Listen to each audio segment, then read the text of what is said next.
اعوذ باللہ من الشیطان الرجیم بسم اللہ الرحمن الرحیم اللہم صلی علی محمد وعلی آل محمد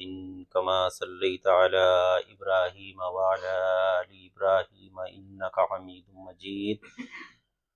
اللہم بارک علی محمد وعلی آل محمد کما بارکت علی ابراہیم وعلی آل ابراہیم انک حمید مجید رب اشرح لی صدری ویسر لی امری واحلل عقدۃ من لسانی یفقہوا قولی۔ آج سے شروع کریں گے انفاق سیریز، اور قرآن کریم سے متعدد مقامات سے آیات پڑھیں گے کہ اللہ کی راہ میں خرچ کرنے کا کیا مطلب ہے اور اللہ کی راہ میں خرچ کرنے کے کیا انعامات ہیں۔ اعوذ باللہ من الشیطان الرجیم بسم اللہ الرحمن الرحیم۔ یسألونک ماذا ینفقون قل ما انفقتم من خیر فللوالدین والاقربین والیتامی والمساکین وابن السبیل وما تفعلوا من خیر فإن اللہ بہ علیم۔ صدق اللہ العظیم۔ یسألونک، یہ آپ سے سوال کرتے ہیں، معلوم کرتے ہیں، یعنی رسول اللہ سے فرمایا کہ لوگ آپ سے دریافت کرتے ہیں، یسألونک، وہ آپ سے سوال کرتے ہیں، ماذا ینفقون، کہ کیا کچھ خرچ کریں، یعنی کیا ہے جو خرچ کریں۔ رسول اللہ سے صحابہ اکرام بھی سوال کیا کرتے تھے کہ حضور کیا خرچ کریں اللہ کی راہ میں۔ یسألونک ماذا ینفقون، وہ آپ سے سوال کرتے ہیں کہ کیا ہے جو خرچ کریں۔ قل، فرما دیجئے، ما انفقتم، کہ جو تم خرچ کرو، فرمایا جو بھی تم خرچ کرو، ما انفقتم من خیرن، مال سے، یہاں خیر سے مراد ہے مال۔ فرمایا ما انفقتم من خیرن فللوالدین، تو والدین کے لیے۔ فرمایا کہ یہ آپ سے سوال کرتے ہیں کہ کیا کچھ خرچ کریں۔ فرمایا کہ ان سے فرما دیجئے کہ جو بھی تم مال میں سے خرچ کرو گے، فللوالدین، تو والدین کے لیے، والاقربین، اور قرابت داروں کے لیے، والیتامی، اور یتیموں کے لیے، والمساکین، اور مسکینوں محتاجوں کے لیے، وابن السبیل، اور مسافروں کے لیے۔ فرمایا یہ جو کچھ بھی تم خرچ کرو گے، اپنے والدین پر خرچ کرو، قرابت داروں پر، یتیموں پر، مسکینوں پر، مسافروں پر۔ یعنی یہ بتایا جا رہا ہے کہ جو کچھ بھی تم خرچ کر رہے ہو، ایک تو اس کا ذرہ برابر بھی اللہ کو نہیں پہنچتا، نہ اللہ مال اور اسباب کا محتاج ہے، اللہ تو غنی ہے، بے نیاز ہے۔ تم جو بھی کچھ اللہ کی راہ میں خرچ کرتے ہو، وہ کرتے ہو یا کرو گے اپنے ہی والدین پر، اپنے ہی قرابت داروں پر، اپنے ہی یتیموں پر، اپنے ہی مسکینوں پر، اپنے ہی مسافروں پر۔ یعنی یہ تو اللہ کا احسان ہے کہ تم ایک ہاتھ سے دیتے ہو تو دوسرے ہاتھ سے تمہیں واپس کر دیا جاتا ہے۔ یعنی وہ مال جو تم خرچ کر رہے ہو اور جس کو اللہ یہ تعبیر فرما رہا ہے کہ یہ اللہ کی راہ میں خرچ ہو رہا ہے، در حقیقت وہ اپنے ہی لوگوں پر خرچ کرنا ہے۔ فرمایا یسألونک ماذا ینفقون قل ما انفقتم من خیر فللوالدین والاقربین والیتامی والمساکین وابن السبیل وما تفعلوا من خیر، اور جو کچھ تم کرو گے بھلائی، یعنی یہ بھی تسلی دے دی گئی کہ جو بھی کچھ تم بھلائی کرو گے، فإن اللہ، پس یقیناً اللہ، بہ علیم، اس کا جاننے والا ہے۔ اللہ کو اس کی پوری پوری خبر ہے کہ جو کچھ بھی تم بھلائی کر رہے ہو، اگرچہ تم مال خرچ کر رہے ہو اپنے والدین پر، اپنے ہی قرابت داروں پر، اپنے ہی غریبوں پر، اپنے ہی مسکینوں پر، اپنے ہی محتاجوں پر، اپنے ہی مسافروں پر، لیکن جو کچھ بھی تم نیکی کرو گے، بھلائی کرو گے، خیر کرو گے، اللہ کو اس کا علم ہے، اللہ اس کو خوب جانتا ہے، یعنی تمہیں اس کا پورا پورا اجر لوٹا دے گا۔ یہ بھی تسلی ہے اللہ تبارک و تعالیٰ کی طرف سے کہ اللہ سے کچھ چھپا ہوا نہیں ہے، اللہ کے احاطہ علم سے کوئی شے بھی باہر نہیں ہے۔ جو بھی تم خیر، جو بھی بھلائی کرتے ہو، اللہ تعالیٰ کو اس کی پوری خبر ہے، اللہ کو اس کا علم ہے۔ ایک اور جگہ فرمایا وَيَسْأَلُونَكَ مَاذَا يُنْفِقُونَ قُلِ الْعَفْوَ، اور یہ سوال کرتے ہیں آپ سے کہ کیا ہے جو خرچ کریں، فرما دیجئے جو ضرورت سے زائد ہو، جو حاجت سے زائد ہو۔ اب ضروریات انسان خود طے کرے گا اپنی، کہ اس کا کیا فیملی سٹیٹس ہے، کیا اس کے اخراجات ہیں، اس کے بیوی اس کے بچوں کا کیا خرچ ہے، گھر کا اس کا کیا رہن سہن ہے۔ جتنا وہ اپنے آپ کو سمیٹ لے اور اپنے مال کو اللہ کی راہ میں خرچ کو بڑھا دے، اتنا ہی اس کے لیے وہ اجر کا باعث ہو جائے گا۔ اچھا ایک بات یہ بھی سمجھ لیجئے کہ مال ایک ایسی شے ہے کہ اگر اس کا کوئی دائمی اور ابدی فائدہ ہے تو یہ ہے کہ کوئی شخص اللہ کی راہ میں خرچ کر کے وہاں اپنے بینک میں کچھ جمع کرا دے اور لازوال خزانے کی صورت میں اس کو بدل لے، ورنہ دنیا میں جو خزانہ کسی شخص کے پاس ہے وہ کثیر ہے یا قلیل ہے، یا تو اس خزانے کو اس کی زندگی میں زوال آ جائے گا یا اس خزانے کی زندگی میں اس شخص کو زوال آ جائے گا، دو میں سے ایک بات ہو کر رہے گی۔ ایک شخص خوب اس کے پاس مال ہے، یا تو یہ مال اس کی زندگی میں اس سے جاتا رہے گا یا اپنے مال کی زندگی میں یہ مال سے جاتا رہے گا۔ ایک وقت ایسا آئے گا اگر کسی کا مال اس کے پاس ٹھہر بھی گیا اور کوئی پشتینی مالدار ہے تو ہر شخص کے اوپر ایک وقت ایسا آنا ہے کہ جب وہ موت کے قریب پہنچتا ہے تو پھر وہ یہ سمجھے گا کہ اب یہ مال میرے کس کام کا رہ گیا،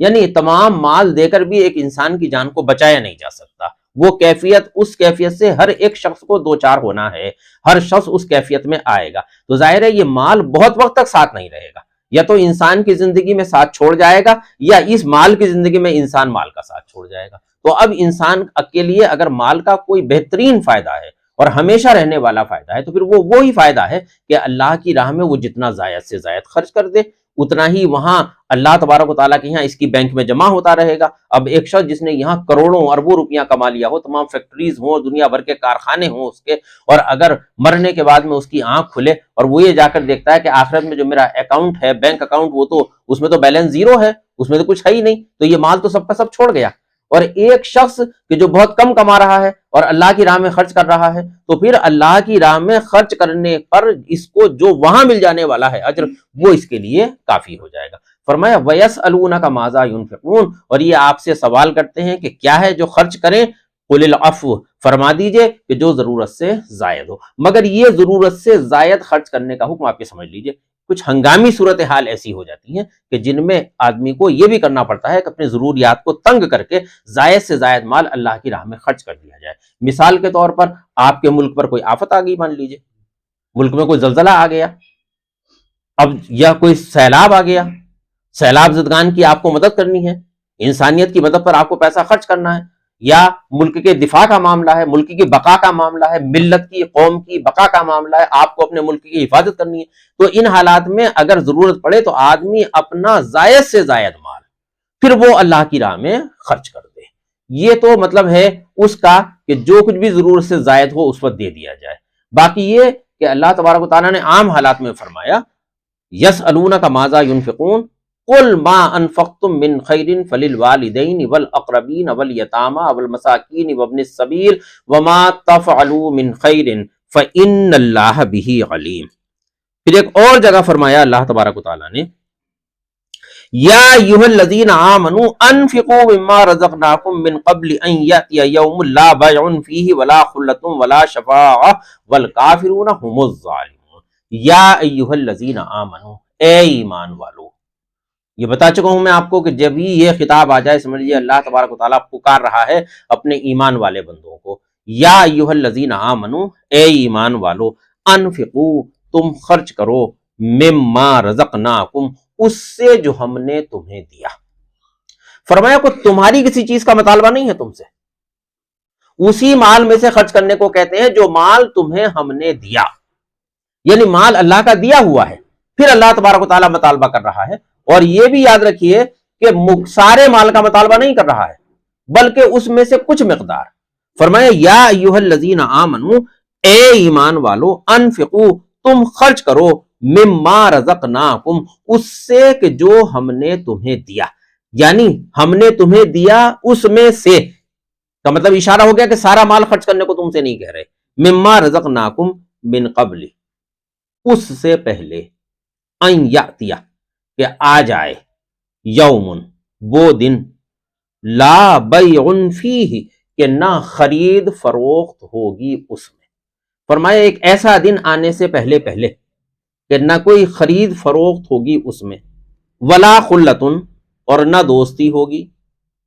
ولا شفاعہ اور نہ شفاعت ہوگی، نہ سفارش ہوگی. یعنی یہ زندگی جو ہم جی رہے ہیں اس میں تو خرید فروخت بھی ہو جاتی ہے، لوگ تجارت کر لیا کرتے ہیں، اپنے کام چلا لیا کرتے ہیں. بسا اوقات ایسا ہوتا ہے کہ کوئی دوستی بھی کام آ جاتی ہے کسی شخص کے، یا کبھی کسی معاملے میں کسی شخص کی کسی دوسرے شخص کے لیے سفارش بھی کام آ جاتی ہے. تو یہاں تو ان چیزوں کے کچھ عارضی فائدے ہیں، لیکن اللہ نے فرمایا کہ لوگوں تم خرچ کر دو، اے ایمان والو خرچ کرو اس میں سے جو ہم نے تمہیں دیا، من قبل اس سے پہلے، ان یاتیا کہ آ جائے، یوم لا بیع فیہ ولا خلۃ ولا شفاعہ وہ دن کہ جس میں نہ خرید فروخت ہوگی، نہ کوئی دوستی ہوگی اور نہ سفارش ہوگی، والکافرون اور انکار کر دینے والے. کس بات سے انکار کر دینے والے؟ ایک تو اللہ کا انکار کرنے والے، پھر یہ کہ اس دن کے آنے سے انکار کرنے والے. در حقیقت وہ لوگ جو اللہ کا انکار کر رہے ہیں یہ وہی لوگ ہیں جو یہ سمجھ رہے ہیں کہ آخرت کا دن نہیں آئے گا. اگر باس بادل موت کا منکر ہو جائے انسان تو پھر اللہ کا انکار ہو گیا. فرمایا والکافرون اور انکار کرنے والے، ہم الظالمون کہ وہی ہے ظلم کرنے، وہی ظلم کر رہے ہیں. فرمایا اپنی جانوں پر جو ظلم کرتے ہیں یہ وہ لوگ ہیں جو اس دن کا انکار کر دیتے ہیں اور اس کا یقین ہی نہیں کرتے. اچھا اب ہم یہ دیکھیں کہ ہر شخص کی ذمہ داری ہے کہ وہ یہ دیکھے کہ کیا اس کا طرز عمل یہ بتا رہا ہے کہ وہ آخرت کے دن پر یقین رکھتا ہے. میری ذمہ داری یہ ہے کہ میں یہ دیکھوں کہ میں جو صبح سے شام تک کی زندگی جی رہا ہوں تو کیا واقعی میرا یہ یقین ہے کہ آخرت کا دن آ جانے والا ہے. والکافرون هم الظالمون اور انکار کر دینے والے هم الظالمون کہ وہی ہیں جو ظالم ہیں. پھر خرچ کرنے کے لیے آیات آئیں آگے جا کر کے.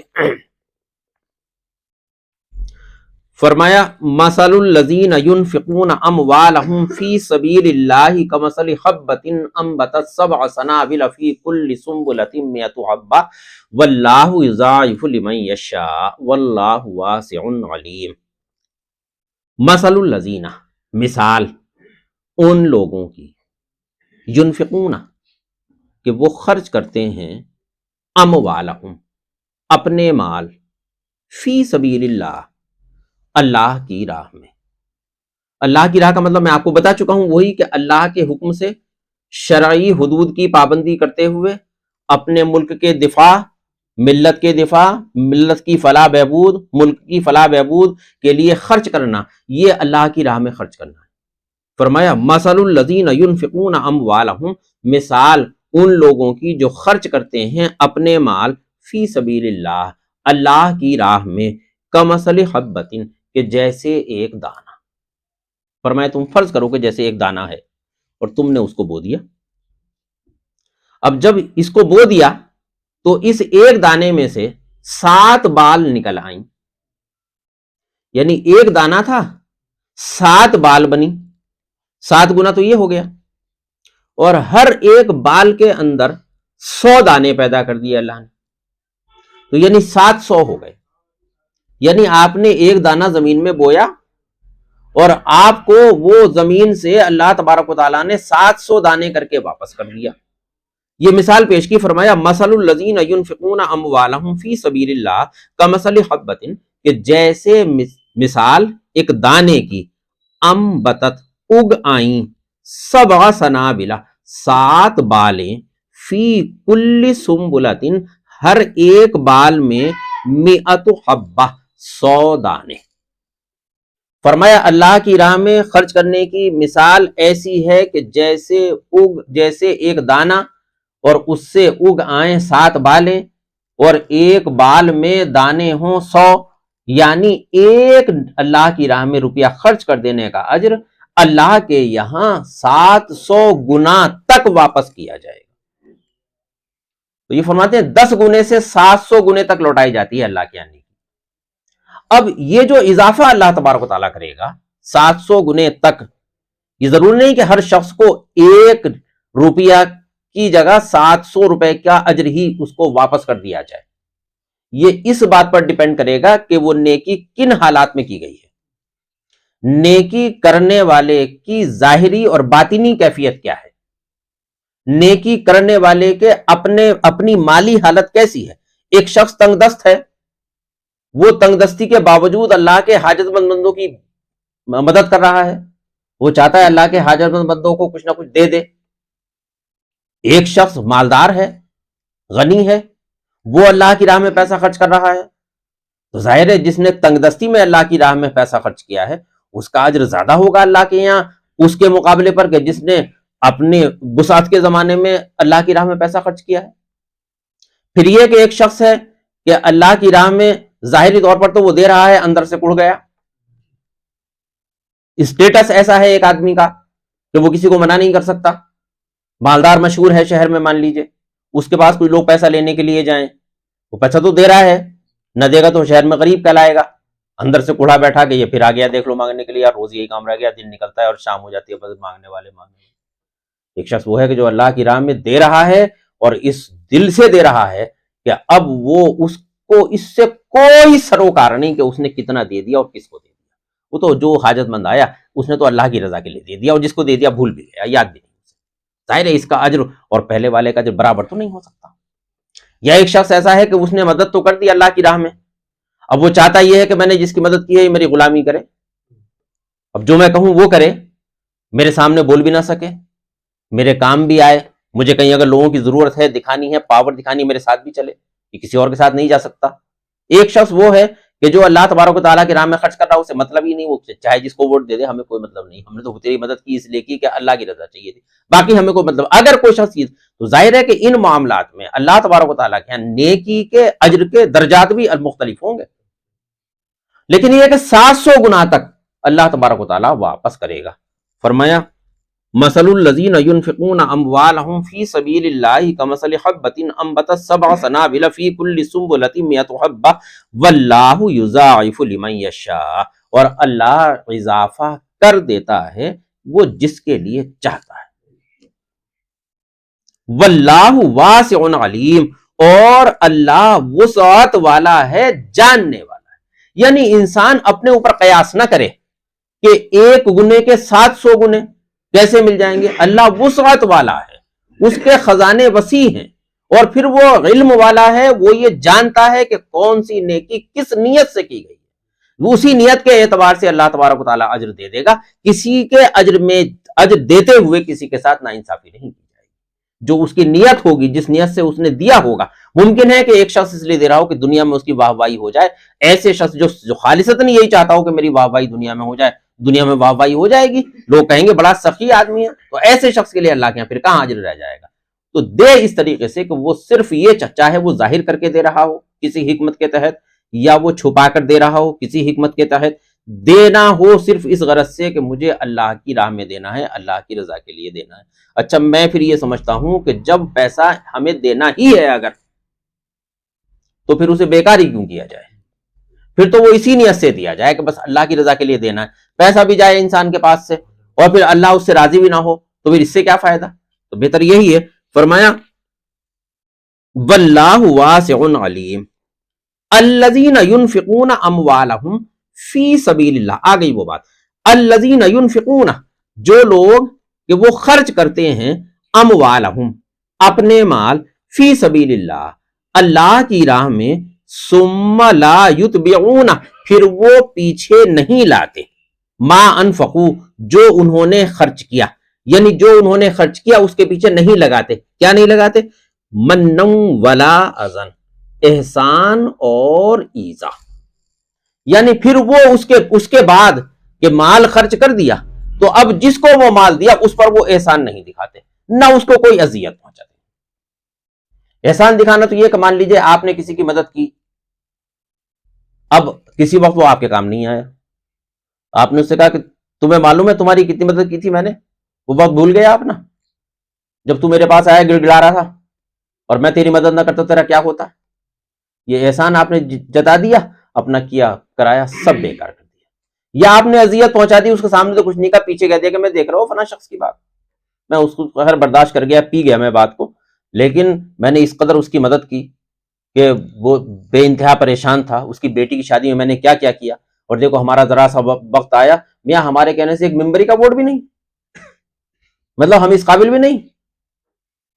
یہ آپ نے اس کی بے عزتی اس دوسرے کے سامنے کر دی، یعنی اس کو اذیت پہنچائی. آپ نے جس کو دے دیا اس کو تو اگر آپ کی نگاہ سے بھی یہ محسوس ہو کہ آپ اس پر احسان جتا رہے ہیں تو نگاہ بچانی پڑے گی. اگر آپ یہ دیکھ رہے ہیں کہ یہ کہیں اس بات کو محسوس نہ کرے کہ میں نے اس کے ساتھ میں احسان کیا، تو اب اس سے تھوڑا سا آپ کو اپنے آپ کو بچانا پڑے گا. تب تو ہے اللہ کی راہ میں مکمل وہ نیکی جو ہم نے کی ہے. فرمایا الذین ينفقون اموالهم فی سبیل اللہ ثم لا یتبعون ما انفقوا منا ولا اذى لہم، ان کے لیے ہے اجرہم، ان کا اجر. فرمایا یہ لوگ ہیں کہ جو اللہ کی راہ میں خرچ کر دینے کے بعد جس پر وہ خرچ کر رہے ہیں نہ اس کو احسان جتاتے ہیں نہ اس کو کوئی اذیت پہنچاتے ہیں. اگر یہ کام کر رہے ہوں تو پھر ان کے لیے ہے اجر عند ربہم، ان کے رب کے پاس. اس کا یہ مطلب ہوا کہ اگر کوئی شخص مال کو خرچ کر کے احسان جتا دے یا جس پر مال خرچ کیا ہے اس کو اگر اذیت پہنچا دے تو پھر اس کا اجر اللہ کے پاس نہیں ہے. تو فرما دیا الذین ينفقون اموالهم فی سبیل اللہ ثم لا یتبعون ما انفقوا منا ولا اذى لہم اجرہم عند ربہم ولا خوف علیہم، نہ کوئی خوف ہوگا ان پر، ولا ہم یحزنون، اور نہ وہ غمگین ہوں گے. اس کے دو مطلب ہیں. فرمایا یہ وہ لوگ ہیں کہ جنہوں نے اپنے مال کو اللہ کی راہ میں خرچ کیا اور پھر جس پر خرچ کیا اس پر کوئی احسان نہیں جتایا نہ اس کو کوئی تکلیف پہنچائی. یہ وہ لوگ ہیں کہ نہ تو انہیں اس بات کا خوف رہا کہ اگر میں پیسہ خرچ کر دوں گا تو کل میرا کیا ہوگا. شیطان کبھی کبھی یہ بھی وسوسہ ڈالتا ہے کہ یہ پیسہ میاں تم خرچ کیے جا رہے ہو، لوگوں کو اللہ کی راہ میں دیے جا رہے ہو، تمہارا اور تمہارے بچوں کا کیا ہوگا کل کو. یہ تو خوف ہو گیا. میں اس سے پہلے ہی بتا چکا ہوں کہ خوف ہمیشہ مستقبل کے لیے ہوتا ہے اور غم ہمیشہ حال اور ماضی کا ہوتا ہے. یعنی اس وقت کوئی نقصان ہو گیا تو اس کا غم ہے، یا ماضی میں کوئی نقصان ہو چکا ہے اس کا غم ہے. خوف ہوتا ہے ہمیشہ آنے والے وقت کا کہ کہیں مجھے یہ نقصان نہ ہو. ولا خوف علیہم ولا هم یحزنون، نہ ان پر کوئی خوف ہوگا. یعنی یہ وہ لوگ ہیں کہ نہ تو یہ اس بات سے خائف ہوئے کہ اللہ کی راہ میں ہم اس مال کو خرچ کر دیں گے تو ہمارا کیا ہوگا، نہ اللہ کی راہ میں خرچ کرنے کے بعد ان کو کوئی غم ہوا، ولا هم یحزنون، اور نہ وہ غمگین ہوئے. پھر یہی لوگ ہیں کہ اللہ کے یہاں بھی ولا خوف علیہم ولا هم یحزنون میں شمار کیے جائیں گے. یہ ہے جنت کی وہ بہترین تعبیر کہ اس سے اچھی تعبیر جنت کی نہیں ہو سکتی. یہ وہ مقام ہے کہ جہاں پر کوئی نہ خوف ہے اور نہ کوئی غم ہے. جب انسان جنت میں پہنچ جائے گا اسے کوئی خوف نہیں رہے گا، نہ تو آنے والے وقت کا. انسان کو کیا خوف ہے؟ میں بیمار نہ ہو جاؤں، صحت جاتی نہ رہے، بڑھاپا نہ آ جائے، آخر میں مر نہ جاؤں، میرے بچوں کو نقصان نہ ہو جائے، میری بیوی کو، گھر والوں کو نقصان نہ ہو جائے، میرے کاروبار میں نقصان نہ ہو جائے. جب وہاں انسان نہ بوڑھا ہوگا، نہ وہاں موت آئے گی، نہ وہاں بیمار ہوگا، نہ وہاں کمانے کی فکر ہوگی، تو ظاہر ہے خوف تو کوئی ہوگا نہیں آنے والے وقت کا، اور غم بھی کوئی نہیں ہوگا، اس لیے کہ اللہ تبارک و تعالیٰ اس کے سارے گناہوں کو معاف کر کے اس کو جنت میں بھیج دے گا. اب کہیں کا غم رہ گیا. ولا خوف علیہم ولا هم یحزنون قول معروف ومغفرۃ خیر من صدقۃ یتبعها اذی. قول معروف، بھلی بات، اچھی بات. اب ایک شخص آپ کے یہاں مانگنے کے لیے آیا، آپ نے اس کو جھڑک دیا. بسا اوقات ایسا ہوتا ہے کہ جو مانگنے والا ہے وہ بھی کبھی کبھی ایسی حرکت کر دیتا ہے کہ اندر سے خود آپ کو غصہ آنے لگتا ہے. اب ان حالات میں کیا کریں؟ آپ اسے دے بھی نہیں رہے، جھڑک بھی دیا اس کو، اس کی کسی بات سے آپ ناراض بھی ہیں. یا کبھی کبھی ایسا ہوتا ہے کہ انسان کسی مستحق سے بھی چشم پوشی کر جاتا ہے کسی بنیاد پر کہ اس سے وہ جائز وجہ یا ناجائز وجہ سے کبھی ناراض ہے. ممکن ہے کہ آپ کا ایک رشتہ دار ہے، آپ اس سے ناراض ہیں اور وہ حاجت مند ہے اور آپ کے پاس پیسہ ہے. اب آپ اس کی مدد اس لیے نہیں کر رہے کہ میں تو اس سے ناراض ہوں، اس کی مدد نہیں کروں گا، دوسرے کی جا کر کے کروں گا. اب اولین حقدار تو یہ قرابت دار تھا آپ کا. فرمایا قول معروف و مغفرت، مناسب بات کہہ دینا اور درگزر کرنا. اب مناسب بات کہنا تو یہ کہ کوئی شخص آپ کے پاس آیا، آپ نہیں دے سکے، اسے مناسب طریقے سے منع کر دیں. درگزر کرنا ہے کہ مطلب یہ اس کے دو مغفرت، دو باتیں ہو سکتی ہیں. ایک تو مطلب یہ کہ ایک شخص نے آپ کے ساتھ میں کوئی ایسی حرکت کر دی مانگنے والے نے کہ آپ کو غصہ آ گیا، بس درگزر کر دیجیے. اگرچہ یہ بہت ہمت کے کام ہیں، یہ کہنے میں بہت آسان ہے، مگر یہ روزمرہ کی زندگی میں حالات انسان کے سامنے آتے رہتے ہیں. بڑی ہمت کے کام ہیں یہ، انہیں پر پھر جمنا بھی ہے. تو اس کا ایک مطلب تو یہ ہو سکتا ہے کہ کسی نے آپ کے ساتھ میں کوئی مانگنے والے نے غلط بات کر دی، آپ کو غصہ آ گیا، آپ نے درگزر کر دی. اور مغفرتن کا مطلب یہ بھی ہو سکتا ہے کہ اللہ تبارک و تعالیٰ سے یہ بھی مغفرت کرتا رہے کہ چاہتا رہے کہ پروردگار جو کچھ بھی مجھ سے لینے دینے میں، لوگوں کی مدد کرنے میں، جو میری نیت میں کہیں کوئی کھوٹ آ گیا ہے یا مجھ سے کچھ غلطی ہوئی ہے، یا پروردگار میں جس طرح دینے کا حق تھا اس طرح نہیں دے سکا ہوں، پروردگار مجھے معاف کر دے. اللہ تبارک و تعالیٰ سے مغفرت بھی چاہتا رہے اپنی. فرمایا قول معروف و مغفرت خیر، بہتر ہے، من صدقۃ، اس صدقے سے، یتبعها اذی، کہ جس کے پیچھے ہو اذیت. فرمایا جس صدقہ دینے کے پیچھے اذیت اور لگا دی، یعنی صدقہ دیا، کسی کی مدد کر دی، اب اسے اپنا غلام سمجھ رہے ہیں زر خرید، اب یہ مجھ سے باہر نہیں ہو سکتا، اگر ہوگا تو پھر میں تو کلاس لوں گا اس کی. فرمایا اس سے بہتر یہ ہے کہ بس آدمی بہتر بات کرے اور درگزر سے کام لے. یعنی اگر اس طرح سے تم صدقہ دینا چاہتے ہو کہ اللہ کی راہ میں تم پیسہ دے رہے ہو، لوگوں کی مدد کر رہے ہو، لیکن پھر چاہتے یہ ہو کہ اس کو اذیت بھی پہنچاؤ، وہ تمہارا تابع دار بھی بن کے رہے، اگر وہ تابع دار بن کے رہے تو تم واقعتاً جس کے غلام ہو، تم بھی تو اللہ کے غلام ہو، تو تم کتنے تابع دار ہو. یعنی میں یہ سمجھوں کہ میں نے کسی کی مدد کر دی تو وہ میرا تابع دار رہنا چاہیے، تو پھر میں یہ بھی سوچوں کہ جس نے میری مدد کی ہے، جس کی ہوا میں سانس لے رہا ہوں، جس کا دیا ہوا رزق کھا رہا ہوں، اپنی جسمانی نعمتوں کو جس کی دی ہوئی ہیں اور میں وہ برت رہا ہوں، میں اس کا استعمال کر رہا ہوں، اور جو کاروبار میں کر رہا ہوں، یہ سب کچھ جس نے دیا ہے، میں اس کا کتنے تابع دار ہوں. میں تو صبح سے شام تک کی زندگی میں نافرمانی کر رہا ہوں. اگر یہ طرز عمل اس نے اختیار کر لیا تو معاملہ خراب ہو جائے گا. فرمایا قول معروف و مغفرت خیر من صدقۃ یتبعها اذی واللہ غنی حلیم، اور اللہ غنی ہے، حلم والا ہے. غنی یعنی اللہ کو ضرورت نہیں تمہارے کسی پیسے کی، اللہ تو بے نیاز ہے، غنی ہے، حلم والا ہے، تحمل والا ہے، تمہیں مہلت دیے رہتا ہے. جب اللہ حلم والا ہے تو پھر یہ سمجھ لیجئے کہ اگر کسی انسان کے اندر حلم نہ ہو، تحمل نہ ہو، تو پھر وہ انفاق فی سبیل اللہ کا صحیح حق ادا نہیں کر سکتا.